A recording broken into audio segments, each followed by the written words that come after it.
et a. Quelle est la différence? A sans accent, c'est le verbe avoir, conjugué à la troisième personne du singulier. L'astuce pour les reconnaître, on les remplace souvent par avait. Alors que a avec accent aigu, c'est une préposition. On l'utilise souvent pour indiquer une direction, un lieu ou encore une appartenance. Exemple. Elle a un bon score en français.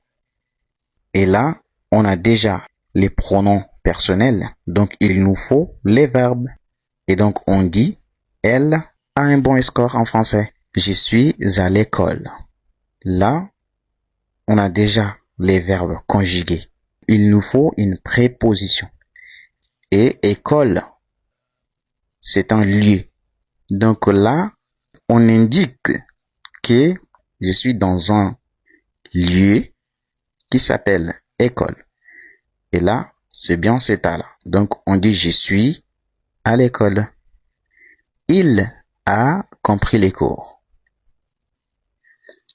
On essaye l'astuce avait. On dit il avait compris les cours. On voit bien que ça marche. Donc, on va dire il a compris les cours. Je suis à vous.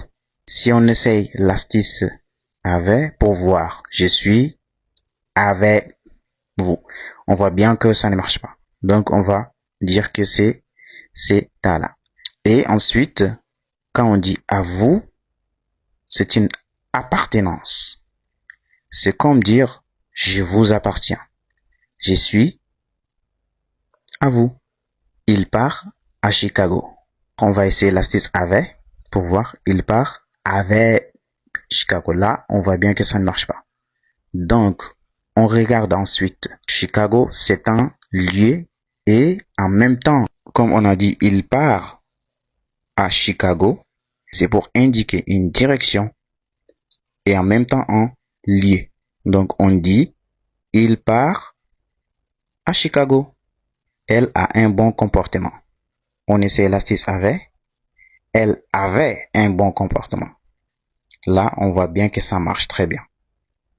Donc, on dit, elle a un bon comportement.